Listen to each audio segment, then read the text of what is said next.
자기 부모를 업신여기는 자 저주를 받을지어다. 불의한 방법으로 남의 물건을 취하는 자 모두 저주를 받으리라. 약자와 병자를 학대하는 자는 저주를 받을 것이요, 성적 쾌락의 노예가 되어 무분별하게 행하는 자 모두 다 저주를 받으리라. 자기의 유익을 위하여 이웃을 해하는 자도 저주를 받으리라. 게으르고 태만하여 가족을 돌보지 않는 자들 모두 다 저주를 받으리라. 그들이 하는 일마다 저주를 받을 것이요, 자녀들이 저주를 받을 것이요, 그들의 재물이 저주를 받으리니 들어와도 저주를 받고 나가도 저주를 받으리라. 너희가 손을 대는 일마다 저주를 받아 순식간에 망하게 하시리라. 너희 몸이 병에 걸려 죽게 하실 것이요, 폐병과 인펙션과 추위와 더위와 또한 몸의 썩음으로 망할 때까지 치시리라. 하늘로부터 모래와 티끌을 내려 망하게 하실 것이며 악성 종기와 치질과 온갖 피부병으로 하나님이 치실 것이나 고침을 받지 못하리라. 내가 만일 여호와의 말씀을 순종하지 아니하여 내가 오늘 네게 명하는 이 모든 규례와 명령을 지켜 행하지 아니하면 이 저주가 모두 너희에게 임하리라. 제가 좀 미쳤나 봅니다. 주일날 은혜 받으러 오신 분들에게 제가 그냥 저주만 퍼붓고 있습니다. 이게 너무 끔찍하지 않습니까? 사실 신명기 28장에 나오는 저주의 내용들입니다. 옛말에 여우를 피하려다가 호랑이를 만난다는 말이 있죠. 이스라엘 백성들이 애굽 바로 왕의 그 학대와 착취 아래서 너무 고통스러워서 하나님 앞에 도움을 청하고 그 구해달라고 기도를 했고, 하나님께서는 모세를 통해서 이스라엘 백성들을 애굽 왕의 착취로부터 건져내셨습니다. 그렇게 이스라엘 백성들을 구원하신 하나님께서 이제 그 백성들을 가나안 땅으로 인도하셔서 그들의 나라를 만드시면서 그 하나님의 나라를 세워가시면서 하나님께서 모세에게 명하신 이 명령과 규례는 사실은 바로 왕이 이스라엘 백성들에게 요구했던 것보다 훨씬 더 잔인한 것이었습니다. 훨씬 더 견디기 힘든, 감당하기 어려운, 아니 도저히 지킬 수 없는 것들이었습니다. 당시 애굽 왕이 원했던 흙 이기기, 벽돌 굽기, 그리고 극심한 이 노동의 그 고통들이 심하기는 했지만, 그렇지만 하나님께서 그들의 죄성을 가지고 있는 그 이스라엘 백성들에게 하나님께서 요구하신 것은 훨씬 더 막중하고 무거운 것이었습니다. 그뿐만 아니라 그 의무가 주어진 의무를 다하지 못했을 때 내리게 될 형벌도 정말로 끔찍한 것이라서 오늘 제가 여러분들에게 읽어드렸던 그 저주가 그 백성들에게 임할 것이라고 했어요. 만약에 그 말씀대로 지켜 행하지 아니하면 하나님께서 이 저주를 임하게 하겠다고 말씀을 하셨습니다. 아마 어쩌면 저와 여러분이 오늘 이 말씀을 들으면서 느끼고 있는 것처럼 처음에 이 말을 들을 때 그렇게 대수롭지 않게 생각했을런지도 모릅니다. 아마 대수롭지 않게 생각할 수 있는 첫 번째 이유는 설마 하나님이 그러실까 하는 거겠죠. 하나님이 이렇게 말씀하시지만 그렇다고 이 남의 물건에 욕심을 냈다고 해서 하나님이 저주를 내리셔서 자손 대대로 벌을 받게 하실까? 하나님께서 내가 이 땅에 살면서 이 힘들고 버거운 삶 가운데 불평하고 원망했다고 남의 물건을 조금 손을 댔다고 해서 하나님께서 이렇게 잔인하게 나에게 저주를 내리실까? 설마 하나님이 그러실까라는 생각을 했을는지 모르겠어요. 그래서 이 말을 그냥 가볍게 들었을지도 모르겠습니다. 아니 그렇지 않다면 당시 이 애굽을 나와서 이제 가나안 땅에 들어가려고 하는 이스라엘 백성들의 그 마음의 상태가 정말로 하나님의 백성으로서 하나님의 말씀대로 살고자 하는 그러한 간절한 열망이 있었고 이미 승리감에 취해 있었기 때문에 하나님이 말씀하신 걸 지킬 수 있겠다고 생각했는지도 모릅니다. 보통은 열정은 사람들의 능력을 과대평가하게 만듭니다. 은혜를 많이 받고 나면 그러면 마치 그 은혜로 인한 열정 때문에 모든 걸 다 할 수 있을 것 같아요. 하지만 우리의 능력이 따라가지 못하는 경우들이 훨씬 많기 때문에 열정은 우리의 능력을 과대평가하게 하죠. 수련회 가서 은혜 많이 받고 와서 그리고 내려오면서 여러분들은 이미 많이 경험하셨겠지만 내려오면서 저 이제 내려가면 매일 성경 20장 읽겠습니다. 그러면 경험이 많은 분들은 웃어요. 저건 굉장히 마음이 뜨거워서 그렇게 할 수 있을 거라고 생각하는데 실제로는 그 능력이 따라가지를 못하기 때문에 그렇습니다. 아마도 그래서 그냥 열정이 있어서 아멘이라고 어렵지 않게 말할 수 있었을런지도 모르겠습니다. 하지만 이스라엘 백성들이 두 번째 이 저주와 축복의 말씀을 들었을 때 그때는 이스라엘 백성들은 제가 이해하기에는 온 몸의 전율을 느끼도록 섬찟했고 그리고 그렇게 말씀하시는 하나님이 두려웠습니다. 이 저주는 그냥 하나님께서 잘하라고 하는 위협이 아니라 실제로 일어날 수 있는 일임을 그들이 경험했기 때문에 그렇습니다. 여호수아 8장에 나오는 오늘 본문에 있는 말씀은 이스라엘 백성들이 하나님의 저주를 두 번째로 듣는 장면입니다. 이스라엘 백성들은 여리고와의 전쟁에서 아주 통쾌한 승리를 거두었습니다. 여리고와의 전쟁에서 그렇게 쉽게 이길 거라고 생각하지 못했는데 38년 전에 그 여리고까지 왔다가 그 여리고 사람들의 그 장대한 모습과 그들의 잘 갖추어진 모습에 두려움에 떨고 결국은 그래서 38년을 돌아서 다시 여리고성 앞에 서게 됐던 이스라엘 백성들, 그 당시 정탐꾼들이 말했던 것처럼 그들에 비하면 마치 우리는 메뚜기 같다고 말했던 그 거대한 그 군사력 앞에 서야 됐던 이스라엘 백성들 얼마나 두려웠을까요? 그런데 그들에게 하나님께서 요구하신 것은 철저한 순종이었습니다.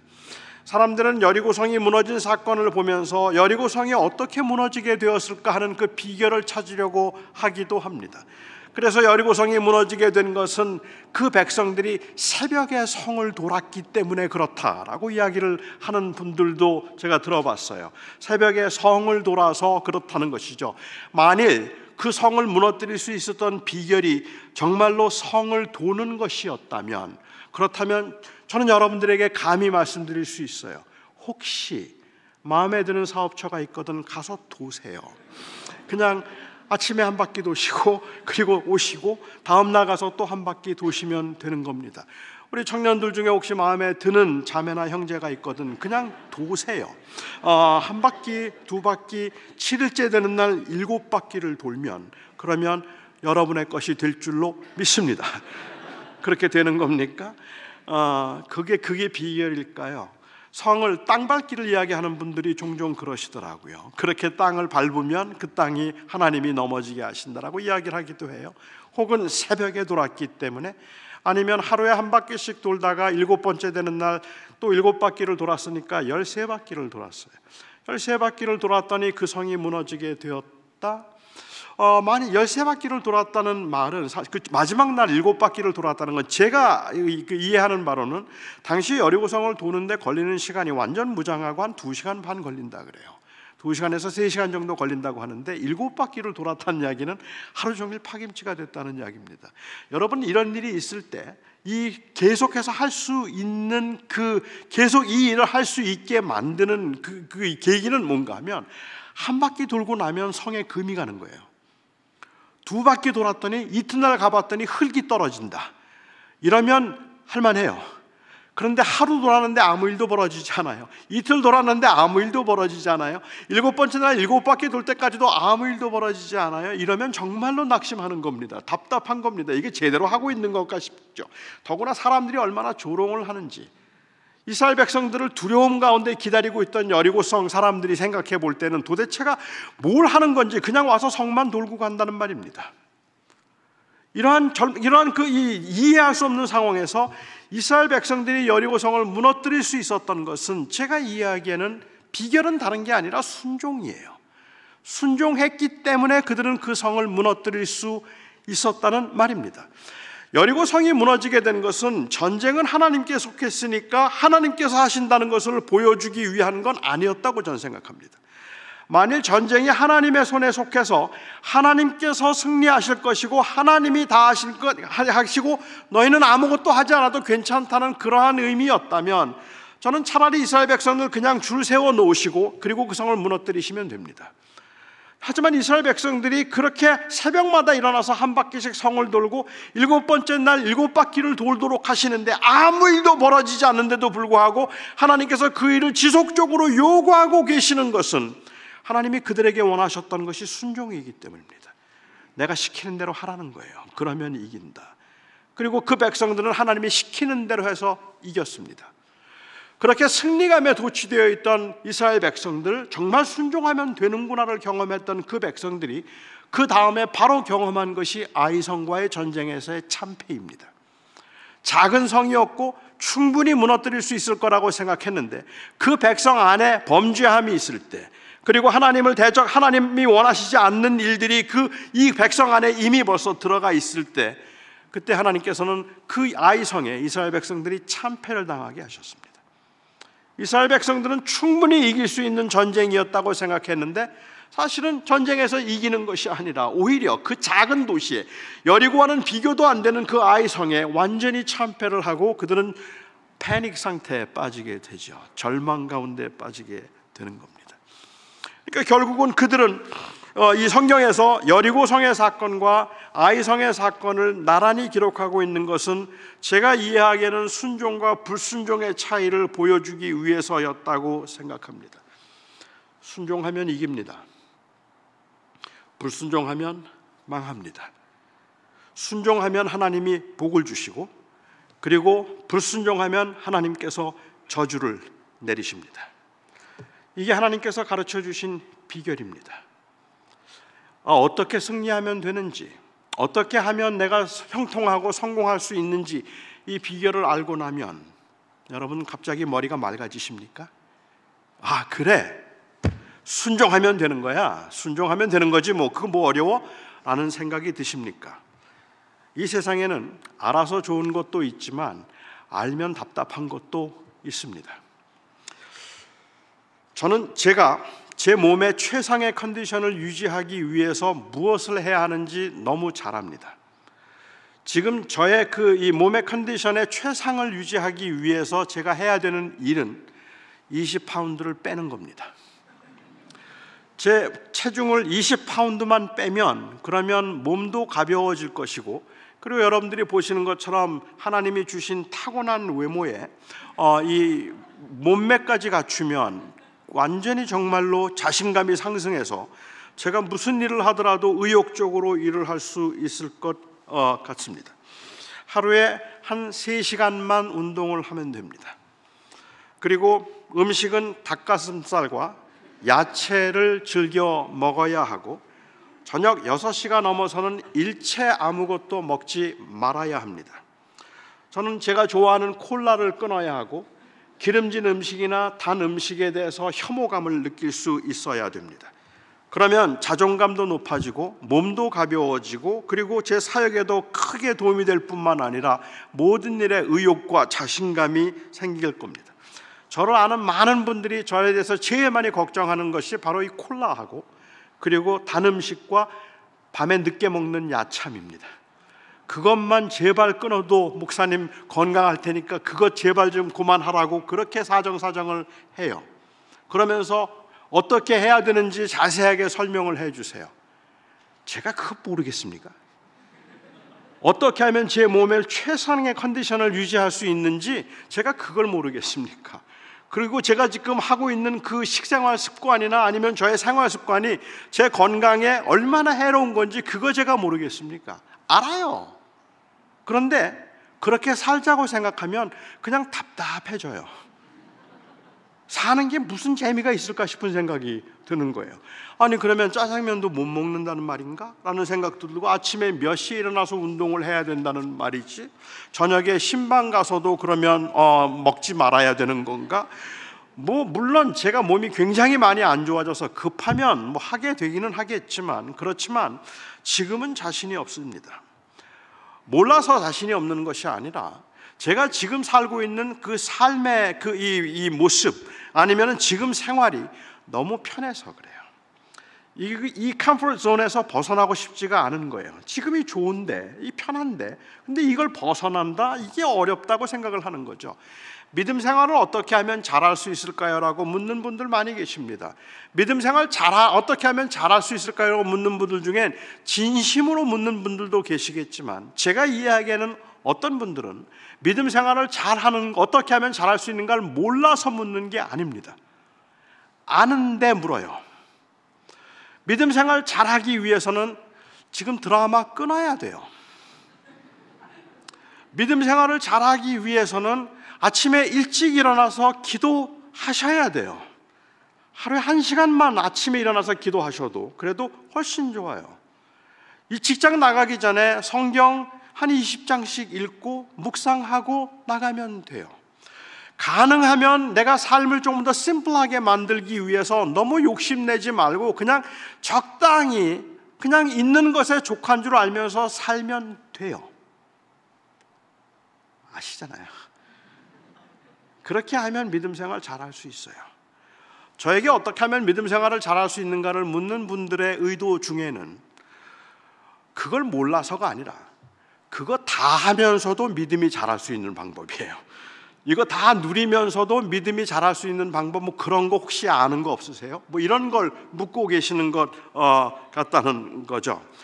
순종하면 복을 받고 불순종하면 그러면 벌을 받으리라는 이 하나님의 말씀이 여리고성과 아이성의 이 사건을 통해서 현실로 나타났을 때 이스라엘 백성들은 기쁘고 감사하기보다는 오히려 두려웠을 겁니다. 그게 진짜인 걸 알았으니까. 이거 진짜 안 하면 망하는 거고 하면 되는구나라고 생각하면 그러면 너무 두려웠을 겁니다. 그렇게 힘겹게 두 번의 전쟁을 마치고 난 다음에 이스라엘 백성들은 옛날 모세가 명령했던 것처럼 그들이 이 25마일 정도 남쪽으로 진군하기 전에 25마일 정도를 북쪽으로 진군을 했어요. 그리고 그들은 한쪽에 그리심산이 있었고 다른 한쪽에 에발산이 있었던 산 골짜기에 모였습니다. 모세가 명령했던 대로입니다. 그래서 그리심산 쪽에 6지파가 그 기슭에 섰고 에발산 기슭에 6지파가 이제 섰습니다. 레위 지파가 가운데 서서 율법을 낭독하기 시작합니다. 여러분이 장면을 한번 상상해 보시기 바랍니다. 여리고성의 전쟁에서 여리고성과 아이성에서 2번의 전쟁을 경험하고 난 다음에 수많은 전쟁을 앞에 두고 남녀노소 모두 양쪽 산에 모여 있는 겁니다. 레위 지파가 골짜기에 서서 큰 소리로 저주를 읽습니다. 우상을 만들어 놓는 자들 저주를 받으리라. 그러면 에발산 쪽에 있던 그 백성들이 다 함께 큰 소리로 화답해요. 아멘. 부모를 공경하지 않으면 저주를 받으리라. 그 백성들이 그 앞에서 아멘이라고 말을 합니다. 고아와 과부를 무시하고 그리고 외국인을 차별하여 부당하게 대하는 자들 모두 저주를 받으리라. 아멘.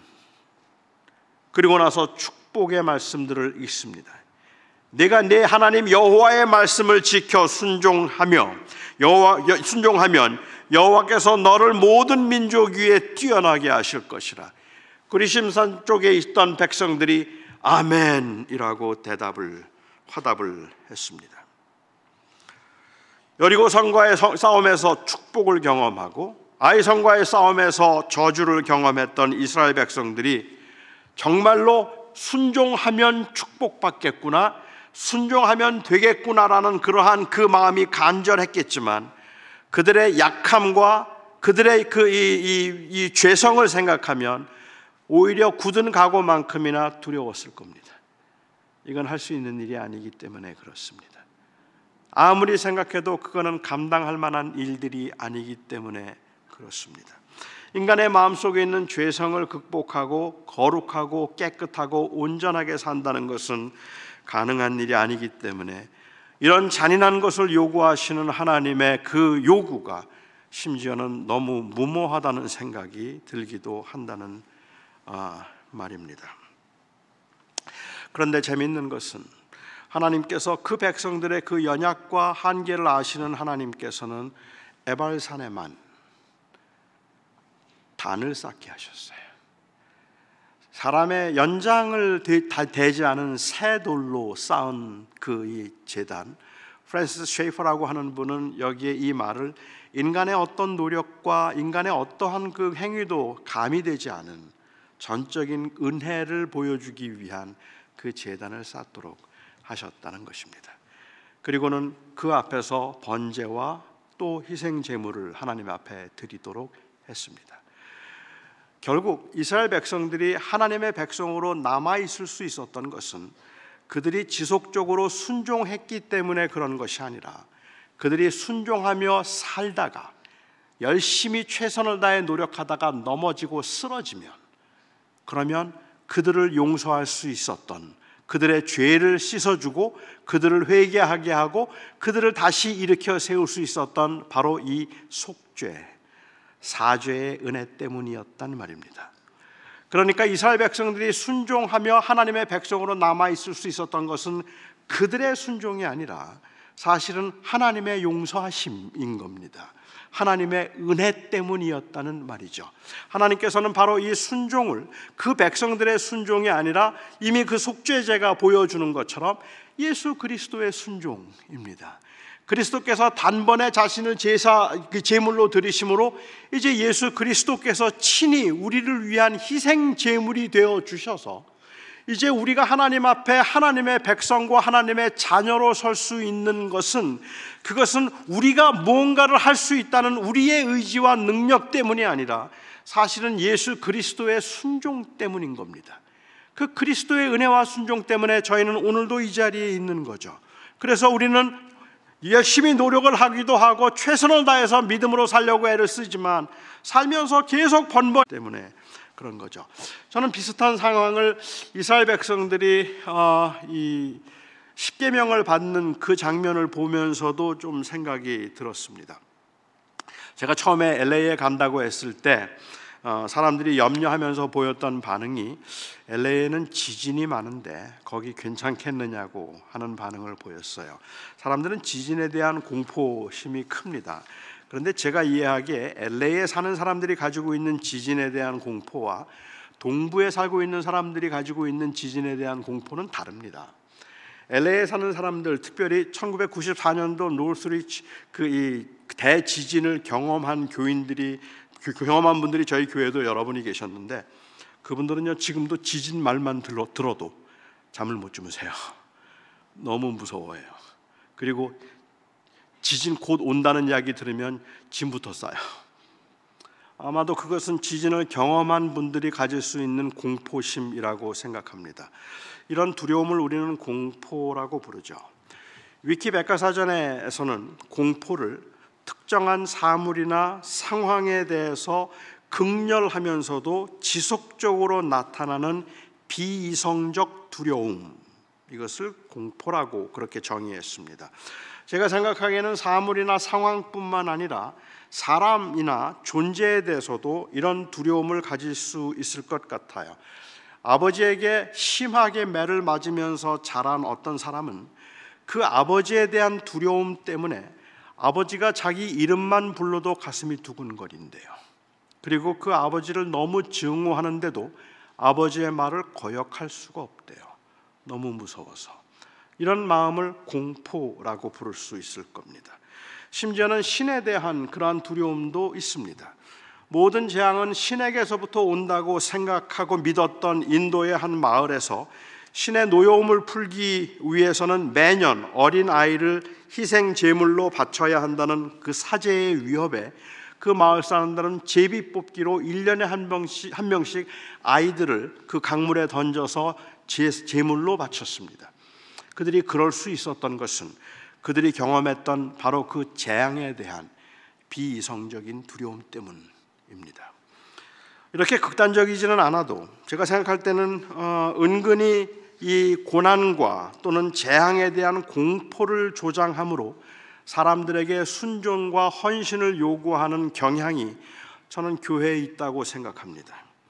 주의 종인 목사를 대적하면 화를 당한다든지, 주의를 지키지 않거나 11조를 하지 않으면 하나님께서 사업을 망하게 하신다든지 하는 이 말들은 모두가 다 사실 그러한 공포감을 조성하는 말들입니다. 대체로는 화를 당한 사람들의 그 실제적인 예를 들어서 말하기 때문에 아주 그럴듯하게 들리기는 하지만, 그렇지만은 그건 비이성적인 두려움을 자극했기 때문일 뿐이지 고난의 원인을 어떤 특정한 사건에서 찾으려고 하는 것은 합리적이지 않습니다. 우리는 그 고난이 어디서부터 비롯되었는가를 아무도 알 수가 없기 때문에 그런 거죠. 하지만 이런 사건들을 통해서 때로는 사람들에게 그러한 공포감을 조성시키는 거죠. 어떤 사람이 목사 말 안 들었다가 목사에게 대적하고 어디 가다가 이 사고로 죽었다. 목사 대적하면 사고로 죽어. 이러면 사람들에게는 그 공포감이 만들어지는 거예요. 근데 여러분 걱정 안 하셔도 돼요. 저도 목사인데 저를 대적했던 분들 다 잘 사세요. 저만 힘들어요. 다 아무 문제 없어요.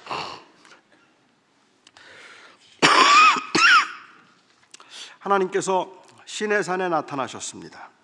이스라엘 백성들이 하나님을 맞이하러 시내산으로 가기는 했지만 하나님께 접근할 수 없었습니다. 그래서 모세와 아론만 하나님께 가까이 접근을 했어요. 그때 이스라엘 백성들이 어떤 장면을 목격했는지 여러분 아십니까? 시내산 위를 구름이 덮었고요, 그곳에 우레와 번개가 일어나기 시작했습니다. 그리고 어디선지 아주 큰 나팔 소리가 들리는 겁니다.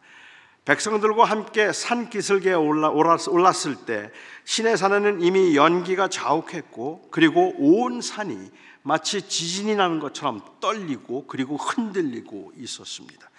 백성들이 어떤 심정으로 이 장면을 보고 있었을까요? 하나님이 이제 그 시내산에 임하셨는데 그때 임하는 그 장면에 그 백성들이 얼마나 두려웠을까요?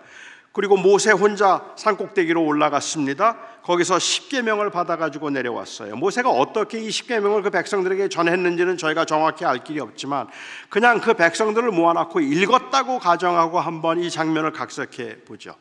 모든 백성들이 그 앞에 모여 있습니다. 산에는 안개가 자욱합니다. 산꼭대기에서 내려온 모세가 거기에 돌판을 들고 서서 하나님의 율법을 읽습니다. 나 외에 다른 신을 섬기지 말라, 살인하지 말라, 간음하지 말라, 이웃의 것을 탐하지 말라. 계명을 다 읽고 나니까 우레가 일어나기 시작하고 번개가 치기 시작합니다.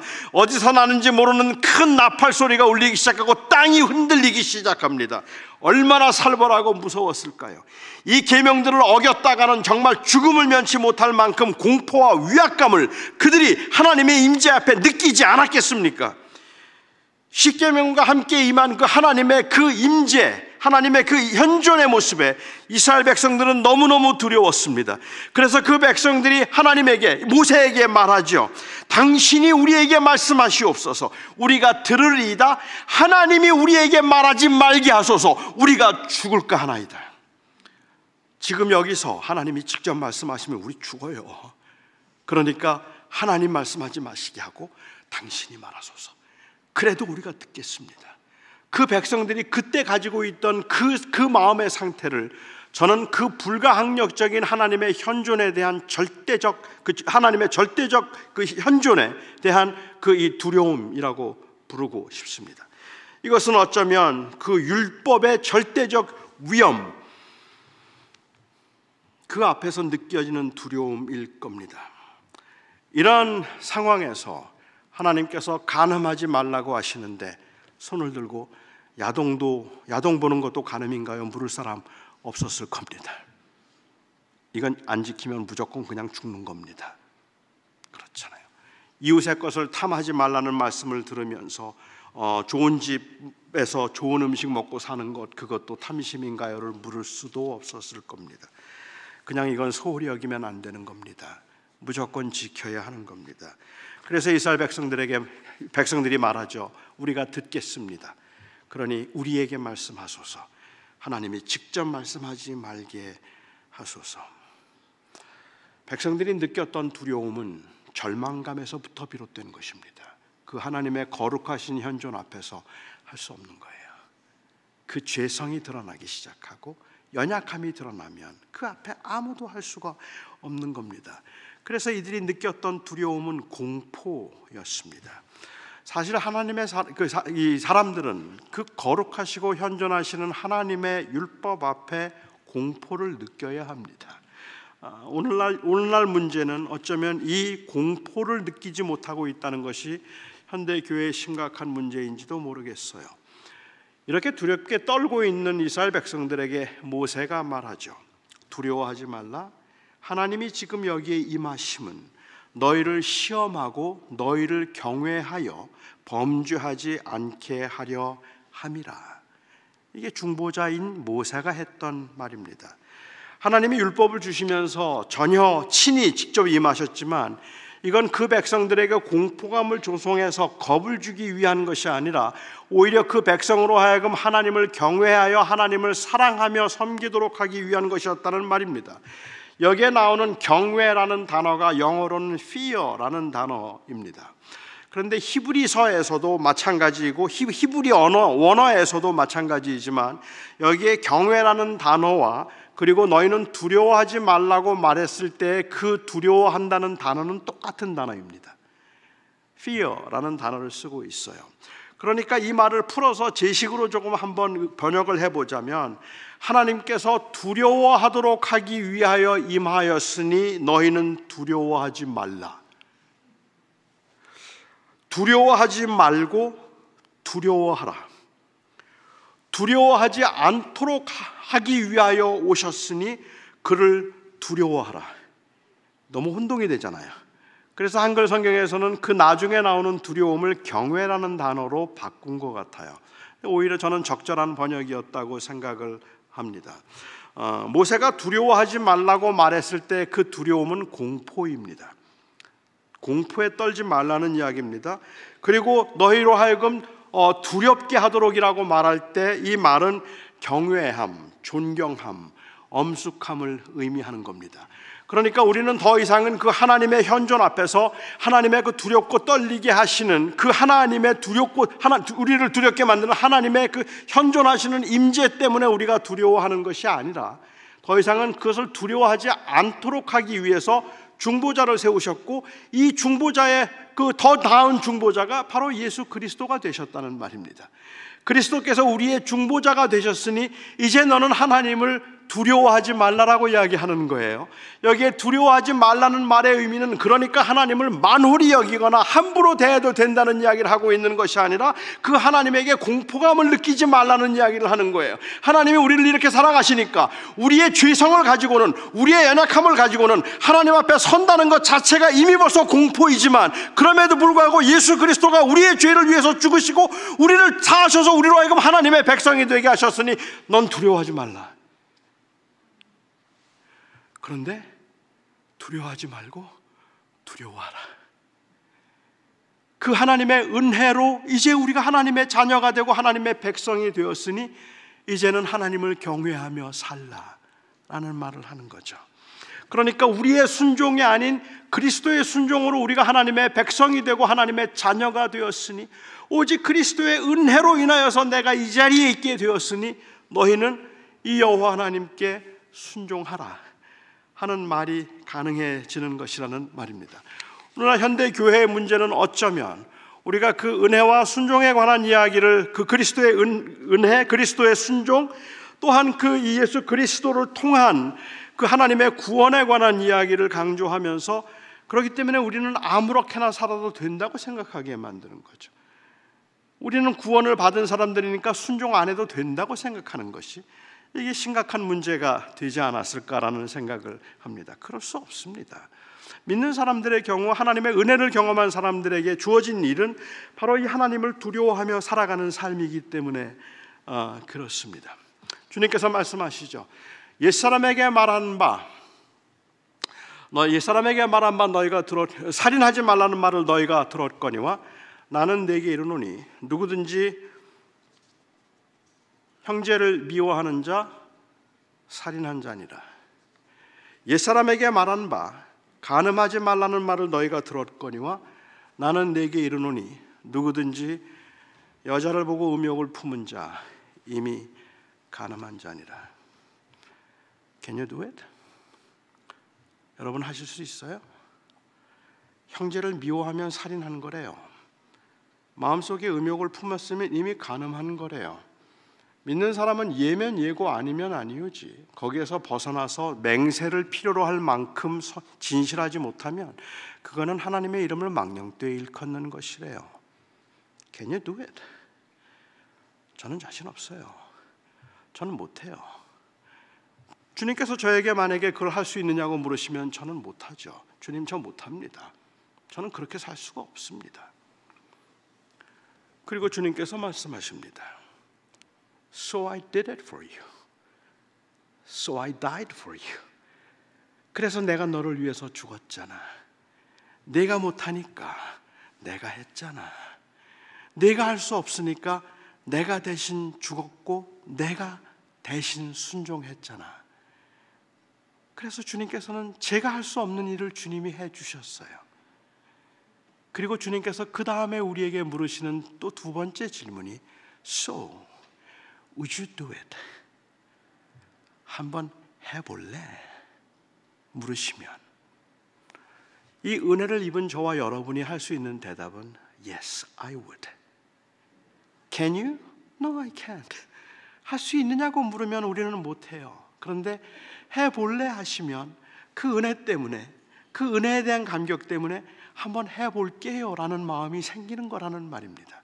우리는 믿음으로 살려고 애를 쓰지만 계속 넘어져요. 넘어지고 흔들리는데도 불구하고 우리가 계속해서 이 자리를 지키려고 하고 그래도 하나님 앞에 다시 일어서려고 만드는 것이 있다면 그건 바로 은혜에 대한 반응이기 때문일 거예요.